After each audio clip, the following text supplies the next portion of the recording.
Gujarat first આયોજિત growth of Gujarat 2025 conclave અને award સન્માન કાર્યક્રમમાં આપણી સૌની સાથે મંચ ઉપર ઉપસ્થિત મારા સાથી મંત્રી શ્રી બળવંતસિંહ રાજપૂત, રક્ષા મંત્રાલયના PRO wing commander Shri A K. Tiwariji, Gujarat first news ચેનલના મેનેજિંગ ડિરેક્ટર શ્રી જસ્મીનભાઈ પટેલ, ગુજરાત ફર્સ્ટના channel head doctor Vivekbhai Bhatt, Siddhi ગ્રુપના ચેરમેન શ્રી મુકેશભાઈ પટેલ, ગુજરાત રાજ્ય સ્ટેટ બેંક ઓફ ઇન્ડિયાના general manager Shri Chandrashekhar V, આમંત્રિત સર્વ મહાનુભાવ, મીડિયાના સૌ મિત્રો, આપ સૌને મારા નમસ્કાર.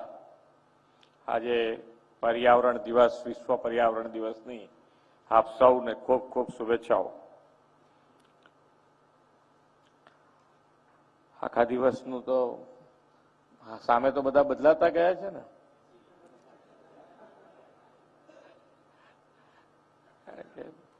આમ આપણા ત્યાં આગળ જે પીરિયડ રાખ્યો છે ને, શૈક્ષણિક પીરિયડ 45 મિનિટનો, એમાં પણ સાયન્સ છે. અહીંયા કદાચ બેન બેઠા છે, કદાચ વધારે મારા કરતા ફોકસ પાડી શકે, પણ 45 મિનિટ પછી તમારી જે કોન્સન્ટ્રેશન હોય ને એ તૂટી જ જાય. એટલે આ 45 મિનિટ રાખ્યું છે. પછી બેન વધારે કંઈ કહેવાનું હોય તો કહેજો તમે, આ બધા પણ મારા મગજમાં આવું છે. એટલે 45 મિનિટ પછી તમારે બેસવું ને ધીરજ રાખવી એ બધા માટે મુશ્કેલ બને. વિશ્વ નેતા અને યશસ્વી વડાપ્રધાન શ્રી નરેન્દ્રભાઈ મોદીના નેતૃત્વમાં દેશની સેનાએ આતંકવાદીઓના કેમ્પમાં જઈને ઓપરેશન સિંદૂરનું ફર્સ્ટ ઓપરેશન સફળતાથી પાર પાડ્યું છે. આ શૌર્ય સભર સફળતા માટે ગુજરાત ફર્સ્ટના મંચ પરથી સમગ્ર ગુજરાત વતી વડાપ્રધાન શ્રી અને સેનાના સૌ જવાનોને ખૂબ ખૂબ અભિનંદન પાઠવું છું. ગુજરાત ફર્સ્ટને પણ ગ્રોથ ઓફ ગુજરાત કોન્ક્લેવના આયોજન માટે અભિનંદન. ગુજરાત ફર્સ્ટની તો ટેગલાઇન જ તમારી સાથે તમારા માટે એવું એડિંગ આપ્યું છે.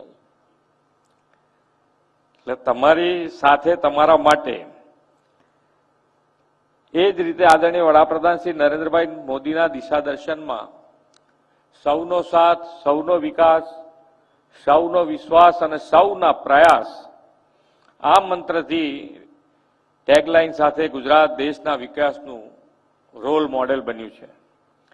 કોઈ પણ રાજ્ય કે રાષ્ટ્રનો ગ્રોથ ત્યારે જ સાચા અર્થમાં સાકાર થાય જ્યારે શાંતિ, સલામતી અને સુરક્ષા હોય. વડાપ્રધાનશ્રીની વિઝનરી લીડરશીપમાં ગુજરાત પાછલા અઢી દાયકાથી સતત અવિરત વિકાસની સીમાચિહ્નો સર કરી રહ્યું છે અને ગ્રોથ એન્જિન બન્યું છે. ગુજરાતના આ ગ્રોથમાં વિવિધ ક્ષેત્રે યોગદાન આપનાર મહાનુભાવોનું સન્માન આજની આ કોન્ક્લેવ વધુ ગરિમામય બનાવે છે. આજે ગુજરાત જ્યાં છે તેના પાયામાં આદરણીય વડાપ્રધાન શ્રી નરેન્દ્રભાઈનું વિઝન અને કમિટમેન્ટ રહેલા છે. ગુજરાત જ્યારે અલગ રાજ્ય બન્યું ત્યારે લોકો કહેતા કે રણ, દરિયો અને ડુંગર ધરાવતું આ રાજ્ય શું વિકાસ કરી શકશે, પણ આજે આખી દુનિયા ગુજરાતનું વર્લ્ડ ક્લાસ ડેવલપમેન્ટ જોઈ શકે છે.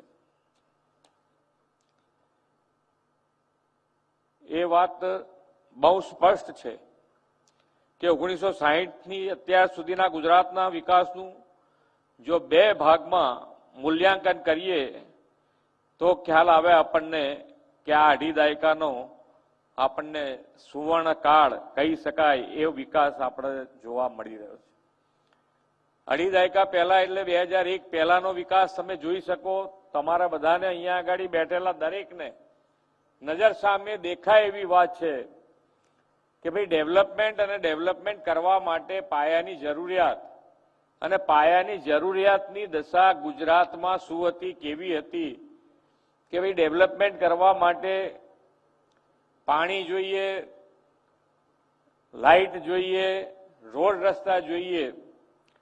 આમાં આ જે ત્રણેય વસ્તુ બોલ્યો એમાં 2001 પહેલાની પરિસ્થિતિ આપ સૌ જ્યાં તમે છો ત્યાં આગળ તમે વિચારી શકો કે તમારી શું પરિસ્થિતિ હતી અને અત્યારે આપણે જે જોઈ રહ્યા છીએ એની પરિસ્થિતિ શું છે, તો એક્ઝેક્ટ તમને જોવા મળે કે ખરેખર મોદી સાહેબનું વિઝન, મોદી સાહેબનું ડેવલપમેન્ટ એટલે વિકાસની જે રાજનીતિ છે એ રાજનીતિ ખરેખર વિકાસ કેવી રીતનો હોય, કેટલા સ્કેલનો હોય એ આપણને ખ્યાલ આવે.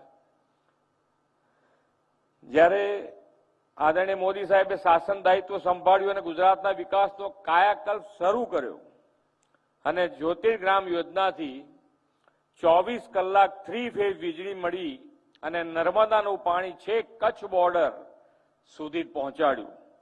ગુજરાતે વાયબ્રન્ટ સમિટના ઉત્તરોત્તર સફળ આયોજનથી રોજગારીમાં અગ્રીમ સ્થાન મેળવ્યું. એટલું જ નહીં, ઓટો હબ, મેન્યુફેક્ચરિંગ હબ અને હવે તો ઉભરતા નવા યુગના સેક્ટર્સ એવા semiconductor, green growth, AI, blockchain, space technology અને ડિફેન્સ તથા એરોસ્પેસ સેક્ટરમાં પણ દેશનું દિશા દર્શન કર્યું છે. તાજેતરમાં જાહેર થયેલ જીએસટીના આંકડા અનુસાર મે 2025માં રાજ્યની જીએસટી આવકમાં ગત વર્ષ મે મહિનાની સરખામણીમાં 4% વધારો થયો છે અને રૂપિયા 11,337 કરોડ આપણી આવક થઈ છે. અને કદાચ તમે આંકડો ભારતનો જોયો હશે તો ભારતનો આંકડો 2 લાખ કરોડને પાર થયો, 2 લાખ કરોડને પાર થયું છે. ને અહીંયા બેઠેલા બધા બિઝનેસમેન છે. સરકારનો એકે પૈસો ભરવાનો આવે તો કેવી રીતે ભરીએ આપણે? સરકારનો પૈસા ભરવાના તો હું આપણે સીએની મીટિંગમાં ગયો હતો તો મેં કીધું કે ભાઈ પહેલા વેપારી તરીકે હું તમારી જોડે આવતો હોઉં તો હું એમ કહું કે ભાઈ જરા જુઓ કેવી રીતે ટેક્સ બેક્સ બચે છે જરા. હવે મુખ્યમંત્રી તરીકે આવ્યો છું તો હવે કોઈને એવા રસ્તા બતાડતા નહીં ભાઈ તમે. પણ ટેક્સ આપણે ભરીએ છીએ ને ટેક્સ ક્યારે ભરીએ તો કે ભાઈ આપણો બી ધંધો રોજગાર વધ્યો છે, સારી રીતે ચાલી રહ્યો છે ત્યારે આપણને ટેક્સ આવે. વેપારી ક્યારે ટેક્સ ભરે? તો એને સરકાર તરફથી જોઈતી બધી જ મદદ મળી રહી હોય ત્યારે ટેક્સ, એમનો વેપાર ધંધો વધે ને ટેક્સ આપણને વધારે મળે. એટલે એની અંદર જોઈતી પાણીની વ્યવસ્થા છે, લાઇટની વ્યવસ્થા છે, ટ્રાન્સપોર્ટેશન માટેની વ્યવસ્થા છે, એ બધું જ સુપેરે રીતે ગુજરાત સરકાર અને ભારત સરકાર આગળ એ બધા બાબતમાં વધી રહી છે, સારી ફેસિલિટી આપી રહી છે અને એટલે આ આવક વધી રહી છે. વિકાસ વાતોમાં નહીં કે વિકાસની વાતો નહીં, પણ નક્કર વાસ્તવિક વિકાસ એવી કાર્ય સંસ્કૃતિ માન્ય વડાપ્રધાનશ્રીના નેતૃત્વ અને માર્ગદર્શનમાં ગુજરાતે વિકસાવી છે. 2047 સુધીમાં ભારતને વિકસિત રાષ્ટ્ર બનાવવાનો વડાપ્રધાનશ્રીનો સંકલ્પ કર્યો છે. વડાપ્રધાનશ્રીના સંકલ્પને પાર પાડવા માટે આપણે 2047નું ગુજરાત કેવું હશે તેનો રોડમેપ તૈયાર કર્યો છે. અર્નિંગ વેલ, લિવિંગ વેલના 2 મુખ્ય પિલર ઉપર રાજ્યમાં ગરીબ, યુવા, અન્નદાતા, નારી શક્તિ સહિત સૌના સર્વાંગી વિકાસનો ધ્યેય આધારિત વિકસિત ગુજરાત 2047નો રોડમેપ બનાવ્યો છે. લિવિંગ વેલમાં આરોગ્ય, આવાસ અને આહાર સાથે શિક્ષણ, સાંસ્કૃતિક જતન અને પર્યાવરણ જાળવણીને વિકાસની નેમ છે. અર્નિંગ વેલમાં રોજગારી, વેપાર ઉદ્યોગ અને અન્ય સેવાઓ વિસ્તારીને લોકોનું જીવન સમૃદ્ધ કરવાનો લક્ષ્યાંક આપણે રાખ્યો છે. શહેરનો ગ્રોથ હબ બનાવવા આપણે રિજિયોનલ ઇકોનોમી માસ્ટર પ્લાનનો એપ્રોચ નીતિ આયોગના સહયોગથી અપનાવ્યો છે. કોમનવેલ્થ ગેમ 2030 અને ઓલિમ્પિક 2036માં ગુજરાતની ભૂમિકા મહત્વની બની રહે તે માટે પર્યાપ્ત ઇન્ફ્રાસ્ટ્રક્ચર ઊભું કરવાની દિશામાં સરકાર કામ કરી રહી છે. રાજ્યના નાના શહેરો અને ગ્રામીણ ક્ષેત્રોમાં ઉદ્યમિતા કેન્દ્રોને પ્રોત્સાહન આપીને રાજ્યમાં સ્ટાર્ટઅપ ઇકોસિસ્ટમને મજબૂત બનાવી રહ્યા છે. યુવાનો માટે સ્કિલ ડેવલપમેન્ટની દિશામાં રીસ્કિલિંગ, અપસ્કિલિંગ અને ન્યૂ સ્કિલિંગનો અભિગમ અપનાવ્યો છે. વડાપ્રધાનશ્રીના નેતૃત્વમાં ગ્રીન ગ્રોથ આધારિત વિકાસમાં ગુજરાતે લીડ લીધી છે. આ માટે સરકાર રિન્યુએબલ એનર્જી અને ગ્રીન મોબિલિટીને પ્રોત્સાહન આપી રહી છે. અત્યાર સુધીમાં રાજ્યમાં 51,000થી વધુ ઇલેક્ટ્રિક ટુ વ્હીલર અને 1400 થ્રી વ્હીલરને સબસિડી આપી છે. 3.40 લાખ સોલર રૂફટોપ સાથે ગુજરાત દેશમાં અગ્રેસર રાજ્ય છે અને 2030 સુધીમાં નેટ ઝીરોના લક્ષ્ય તરફ આપણે આગળ વધી રહ્યા છીએ. આજે વિશ્વ પર્યાવરણ દિવસ છે. આ વર્ષ તેની થીમ છે એક રાષ્ટ્ર એક મિશન અને પ્લાસ્ટિક પ્રદૂષણનો અંત. એટલે પ્લાસ્ટિકનો વપરાશ જે સિંગલ યુઝ પ્લાસ્ટિક છે એનાથી મુક્ત થવા માટે આખું અભિયાન આ વખતે આજના દિવસથી આખા દેશમાં ચાલવાનું છે. આમાં આપણે બધા કેવી રીતે સહભાગી થઈ શકીએ એના માટેનો આપણે સૌએ પ્રયત્ન કરવો જોઈએ. આ એક મોટી ભવિષ્ય માટેની ચિંતા કરતી વ્યથા છે, તો એમાં બધાનો સહયોગ મળશે તો જ એની અંદર આ જન આંદોલન બને, ત્યારે જ એની અંદરથી મુક્તિ આપણને મળવાની છે. પ્લાસ્ટિક પ્રદૂષણ અટકાવવાની દિશામાં કોઈ અભિયાન ચલાવીને લોકોમાં પર્યાવરણ બાબતે જાગૃતિ લાવવાનું દાયિત્વ એ ગુજરાત ફર્સ્ટ નિભાવે એવી અપેક્ષા સાથે વિરમું છું. ભારત માતા કી જય. વંદે માતરમ. જય જય ગરવી ગુજરાત.